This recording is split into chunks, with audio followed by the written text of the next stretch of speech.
You might have checked out books in Michener Library while studying, but have you ever noticed the art in there? A Bear News reporter did. And a competition of goodness is brewing, but what could that possibly mean? Thank you so much for joining us this week on Bear News. My name is Tanner Schwint, filling in for Gavin Burlack. Yes, and I am still Ben Shoemate.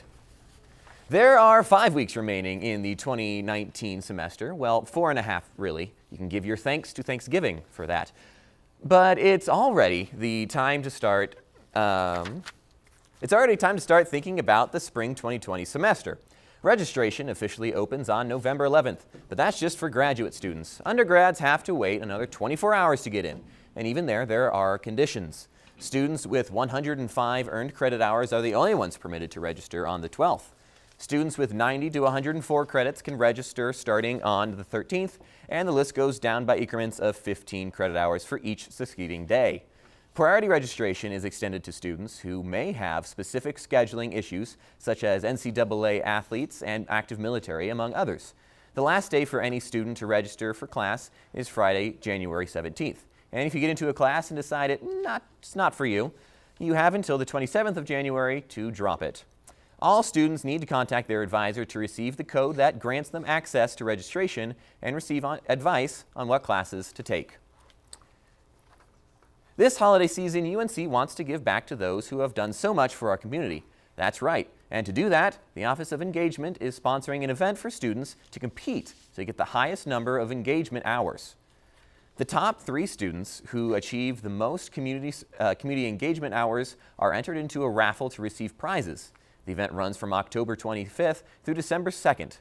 So if you're a UNC student looking to get ahead on your volunteer hours, all you have to do is go to uncengage.unco.edu and use your Bear Mail login. Good luck to all the Bears that participate, and thank you for being an active part of the community. Michener Library is known for having a wide variety of books, periodicals, and DVDs. But did you know the library is also known for its display of beautiful art?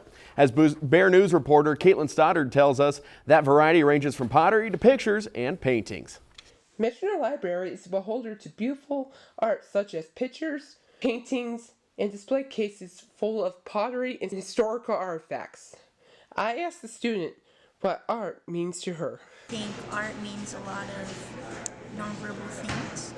It depicts whether it's substantial or not. It can mean 100, like a picture can mean 100 different things. I think they're beautiful, like even if you hang them up, but the art around here just symbolizes different landscapes. Students are encouraged to learn about the art in Michener, and who knows, maybe they will find a nonverbal message while examining. Reporting for Bear News, I am Caitlin Stoddard. Staff makes a great effort to make the library attractive and invites students, staff, and faculty, as well as the Greeley community, to observe the nonverbal meaning behind a painting, picture of pottery. The library plans to host art shows in the near future, and those events will be open to the public as well. Here at UNC, the love of teaching drives professors. While your professors take every opportunity to teach you and others, some may be taking the opportunity to teach themselves, to put years of extensive research to use in their field. That's exactly what criminology and criminal justice professor and chair Dr. Sarah Goodrum looks to do in her latest project. Goodrum is the co-principal investigator of a $1 million grant from the Bureau of Justice Assistance. The task? To evaluate pre-existing threat assessment tools set by the Colorado School Safety Resource Center. In collaboration with the University of Colorado Center for the Study of Prevention of Violence, as well as the Colorado Division of Homeland Security and Emergency Management. Goodrum is only one player in the large group of researchers dedicated to the project. The main goal is to prevent violence from occurring in a school setting. And Goodrum says this will include an evaluation of the training process to better teach school officials to identify, assess, and support students of concern. It really started in 2015. I had the opportunity to work on an investigation, a kind of an intensive case study of a school shooting that happened at Arapahoe High School in 2013. We identified 3 major areas of concern with how the student was handled in that case. And one of those three major areas of concern related to threat assessment. What we learned from that project is that we're still in the very early stages of developing threat assessment protocols in the United States. So this particular project is meant to look at a threat assessment protocol that's being used by the Colorado School Safety Resource Center, which does trainings for hundreds of schools across the state in how to evaluate, assess, and intervene with a student who may be exhibiting some red flags or warning signs, or maybe in crisis. And we want to explore through this project how well the training program for that threat assessment protocol is functioning. First, fine-tune the materials we already have for this threat assessment training. Make sure that they're the best possible resources we can have in terms of a guidebook, resources, and then actually the form that a threat assessment team would complete. I guess I see it as an area where we can really be making a difference in how we handle these students in crisis. And I think we have a lot of the tools and resources we need to try to help these students who are in crisis. We're just struggling a little bit with how we identify those students and then deliver the resources that they need. So I think the idea of making a dent in how we do this is really rewarding, and I'm excited to be a part of it. That's amazing. Yeah. Dr. Goodrum wrote a book documenting her graduate research. It's titled After Homicide, and the novel focuses on families who have lost a loved one to homicide. The novel was just released in October, so don't hesitate to check it out. And coming up on Bear News, watch out, Ben, there's a stampede coming. Well, not exactly, but the Greeley Stampede does have some big news coming. And speaking of running, why not run a 5K before watching the Bears football game this weekend? All that and more is still to come.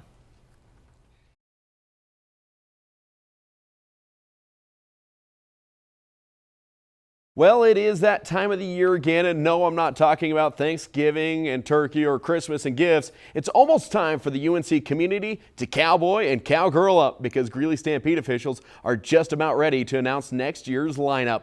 On November 12th, the Stampede Committee will announce their summer concert series during the men's basketball halftime show. This past summer, the Stampede lineup included REO Speedwagon, Kip Moore, Brothers Osborne, and King of Country. And come November 12th, we'll find out who's coming. And how about a professional vocal ensemble concert Sunday? Well, the Spectrum Concert Series features Lori Ellie, an all-women's professional vocal ensemble, on Sunday, November 10th at the Campus Commons Performance Hall. And it's free for students and faculty. The 9 women expertise range from early to contemporary repertoire. Lori Ellie is nationally recognized for its the women's independent career as soloist and ensemble singers across the globe defines the performance. Greeley City officials won't have to change the nameplate of the mayor's office door after yesterday's election. That was just the top race for Greeley area voters on Tuesday. Now we have to remember these are all unofficial numbers, but the latest numbers show there will also be some changes after Tuesday's vote. Incumbent Mayor John Gates easily won a second term, beating challenger John Scholl by a 4-1 margin. Gates received 16,294 votes compared to Scholl's 4,231. In the city council's races, incumbent Stacy Suniga narrowly lost her race for another term as the 2-year commissioner at large. Newcomer Kristen Zasada, beat Suniga by a mere 25 votes, and that's just 0.07%. So at this point, it appears that Zasada will join former Greeley Mayor Ed Clark, who won the other 2 years at large seat. Clark was the top vote getting overall, receiving 8,958 votes, with Zasada in second with 8,006. Third place finisher Stacy Suniga was right on her heels with 7,981 votes. In the Greeley Ward 1 race, Tommy Butler beat Blythe Driver by about 600 votes.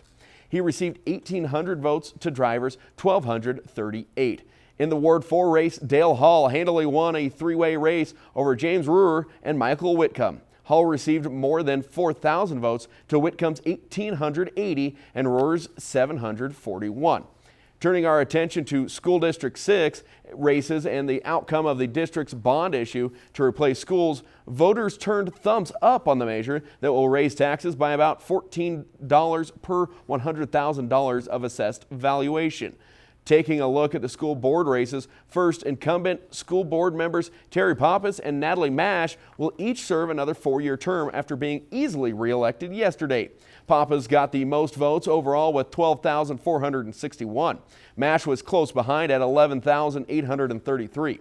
The third member of the board serving a 4-year term will be Pepper Mueller, a newcomer who received 11,778 votes. Turning to the 2-year board race, Ray Talley joins the school board after defeating Araceli Calderon de Weiss by a nearly 2-to-1 margin. Talley received 12,253 votes compared to de Weiss's 7,732. Now turning to the closely watched District 6 school bond issues. Voters said yes, but not by much. The bond issue passed by about 1,200 votes, with 12,862 in favor and 11,620 against.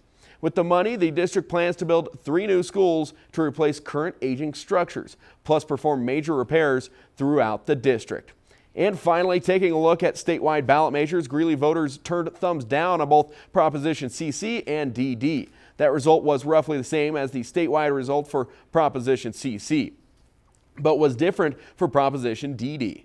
Weld County voters said a resounding no on Proposition CC with 48,303 votes against and 25,729 in favor. That's nearly a 2-to-1 margin. You'll remember that was the measure that would amend the Taxpayer Bill of Rights to allow the state to keep revenue collected in excess of Tabor limitations without having to ask voters each time. For Measure DD, local voters turned thumbs down by about 1,800 votes. 37,952 voted against the measure in Weld County, while 35,787 voted in favor. That's a bit less than a 4% margin. Proposition DD allows sports betting at casinos and spend the money raised on water projects, gambling addiction treatment, and other state projects. Statewide Proposition CC went down to defeat, but not by as great a margin as in Weld County. Unofficial results from the Colorado Secretary of State's office shows that 749,905 voted against the proposition, while 610,536 voted in favor. That's a margin of about 10%. Although Weld voters defeated Measure DD, it won statewide, but narrowly. Unofficial results show that 684,739 voted in favor, while 671,598 voted against. That's a margin of slightly less than 1%. Turnout was pretty impressive for an off-year election in Weld County. More than 75,000 voters turned in ballots. Nice job. While the number in Greeley was about 20,500. And statewide in Colorado, 36% of the state's 3.8 million registered voters cast their ballots. It's always good to see a lot of people getting involved in the election process, and that's pretty good for an off-year election. Now we'll see what happens next year during a presidential race. The Freedom 5K is going on year number 1, and it gives running fun for all ages and skill levels. The event is hosted by UNC's Veteran Services and has 2 main purposes. First, it raises money for the Veteran Scholarship Fund, and second, it brings physical activity to the Northern Colorado community. The race starts promptly at 0900 hours because this is Veteran Services, mind you. But just in case you're not military, that's 9 a.m. and event coordinators want participants to arrive by 8:45. The course begins at the Roadbush Cottage between Gray and Crab Halls on Central Campus and concludes at the UNC Bear Pepsi fan tailgate area. Tailgating will go till the start of the Bears Military Appreciation Game at noon. You can still register for the race at the UNC alumni website. And I have one more, never mind. Football went away for the weekend, all the way to Idaho, in fact, and we will let you know just how well it went. And Ben, I think it's your turn. Yes, it is. And this season, good job, Tanner, the season for the UNC women's basketball team started. And how did the Bears fare in their first start to the long season? Well, we'll find out after this.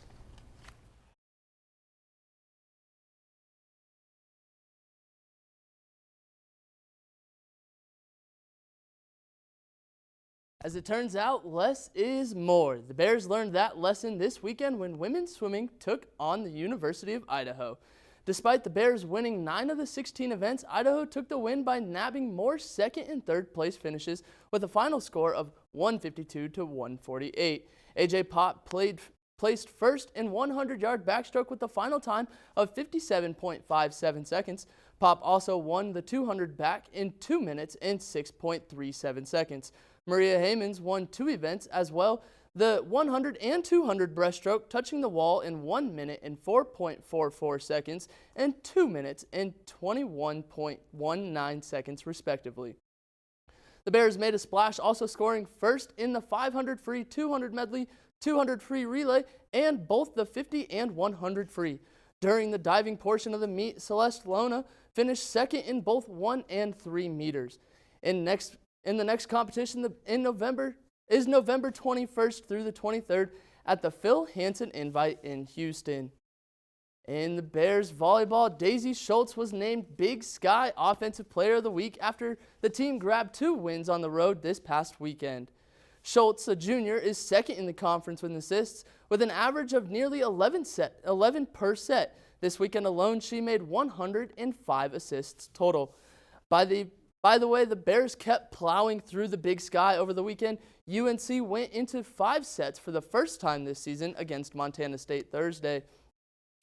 A little short of the power they felt through much of the season, the Bears fought a defensive game tooth and nail. The win came together when Taylor Muff put together 4 kills in the final set. They beat the Montana State Bobcats 3-2. Additionally, the Bears also beat Montana Grizzlies on Friday. Coach Oates thanked them for a good game, but the Bears' game was better. UNC surrendered only the second set and beat the Grizzlies 3-1. That win secured the Bears their spot in the Big Sky tournament. No surprise by anybody, after their historic 8-win opening streak, the Bears have qualified for the postseason every year since joining the Big Sky Conference in 2006. This year, they're the very first team to qualify. Their next game is at home tonight against Weber State at 7 o'clock. If you can't make it, you can always tune in to Pluto TV. And the UNC football team picked up its second win of the season with a 26-20 victory at Idaho State. The Bears' offense racked up the total of 387 yards on their way to scoring 3 touchdowns, while the defense forced 4 turnovers of their own. After the Bears muffed the opening kickoff, they got the ball back in the very next play after Michael Walker stripped the ball away. Walker added a pair of interceptions, including a 35-yard pick six, and with the offense rolling, UNC didn't look back. Running back Milo Hall ran for 118 yards, and quarterback Jacob Nipp threw for 237 yards and 3 touchdowns. 2 of those touchdowns went to wideout Willie Fairman, including the go-ahead touchdown early in the 4th quarter. The Bears' next game is in Greeley at noon this Saturday against Montana State, but if you can't make it to Nottingham, be sure to catch the game on Pluto TV or 1310 KFKA. In women's basketball, the Bears began their 2019-2020 season this past weekend with mixed results. They played the Regis Rangers in an exhibition game Friday and won that game by more than 50 points, proving they could get the job done without last year's seniors. They hit 9 3-pointers and had the chance to showcase some of their freshman talent. One of those freshmen, Katie Deaton, who added 21 points for UNC, and that was the most by any other Bear on the court. But things weren't too smooth during their regular season opener against San Francisco Tuesday. They scored high, but San Francisco scored higher, thanks to a lot of free throws. Head coach Jenny Huth ultimately attributed UNC's loss to the team's 25 fouls, but also acknowledged that this team is really young. She said it will probably take some time for the team's 6 freshmen to gain the confidence they'll need. Half of this team are freshmen, and they'll be home against CSU tomorrow at 6.